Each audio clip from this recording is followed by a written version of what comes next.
তখন আপনাকে কি কেউ যুবদল, ছাত্রদল, আইনজীবী ফোরামের নেতা হিসেবে চিনে? নো, আপনাকে চেনে বিএনপি হিসাবে। সিম্পল কথা, আপনাকে চেনে বিএনপি হিসাবে, এবং সেই হিসাবেই আপনি সমাজে শ্রদ্ধা পান, সম্মান পান, সালাম পান। কাজে এই যে সালামটা পান সহকর্মীবৃন্দ, এটি দলের জন্য পান। কাজেই এই আস্থা ধরে রাখতে হবে, মানুষের এই সম্মানটা ধরে রাখতে হবে, এইটার জন্য কষ্ট করতে হবে। আমরা অনেক কথা বলেছি, সারাদিন অনেক কথাবার্তা হয়েছে, আপনি বলেছেন, আমি বলেছি, আমরা সকলে মিলে আলোচনা করেছি।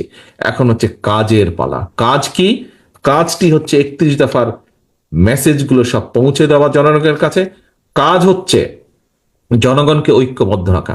কাজ হচ্ছে জনগণের আস্থাকে ধরে রাখা, এবং আস্থাকে ধরে রাখার প্রথম শর্ত হচ্ছে জনগণের প্রত্যাশা বিএনপির কাছে যে বিএনপির নেতাকর্মীরা এইভাবে কথা বলবে, এইভাবে চলবে, এই কাজগুলো করা থেকে বিরত থাকবে। কতগুলো কাজ আছে বাংলাদেশের যে কোনো মানুষ হিসেবে, সাধারণ মানুষ হিসেবে তারা মনে করে যে একটি রাজনৈতিক দলের এই কাজ করা উচিত না। আপনি যদি সত্যিই আপনার দলকে ভালোবেসে থাকেন, সত্যিই যদি আপনার দেশের মানুষের প্রতি কোনো কর্তব্যবোধ থাকে, প্রিয় সহকর্মীবৃন্দ, আপনি, আমি, আমাদের অধীনস্থ যত নেতাকর্মী আছে, আসুন আমরা সকলে মিলে জনগণের প্রত্যাশা নয় এমন কাজগুলো করা থেকে আমরা বিরত থাকি, বিরত রাখার চেষ্টা করি আমাদের মধ্যে যারা বিভ্রান্ত হচ্ছেন।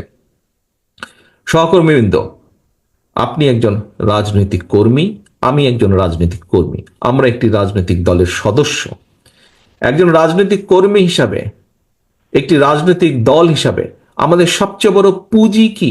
আমাদের সবচেয়ে বড় পুঁজি হচ্ছে জনগণের বিশ্বাস, জনগণের আস্থা, জনগণের ভালোবাসা। ব্যবসায়ীদের যেরকম একটি পুঁজি থাকে, যে ঠিক আছে কারো 10,000, 20,000, 50,000, 1 লাখ, 10 লাখ টাকা পুঁজি থাকে, রাজনৈতিক দল এবং রাজনৈতিক নেতা বা কর্মীর পুঁজি হচ্ছে জনগণের বিশ্বাস, আস্থা, অন্য কিছু না।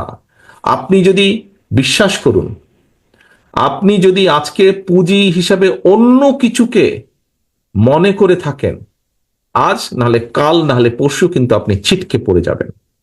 আপনার একমাত্র পুঁজি হতে হবে, রাজনীতির পুঁজি হতে হবে, রাজনীতির ক্যাপিটাল হতে হবে জনগণের আস্থা, জনগণের বিশ্বাস, জনগণের ভালোবাসা। এটি যেদিন আপনি হারিয়ে ফেলবেন, অথবা আপনি অন্য কিছুতে মনোনিবেশ করবেন, আপনি আপনার রাজনৈতিক অবস্থানের ফায়দা নিয়ে যদি অন্য কিছুতে মনোনিবেশ করেন, আজ নাহলে কাল নাহলে পরশু আপনি ছিটকে যাবেন, আপনার সব পুঁজি ধ্বংস হয়ে যাবে। স্বৈরাচার হচ্ছে তার সবচেয়ে বড় প্রমাণ।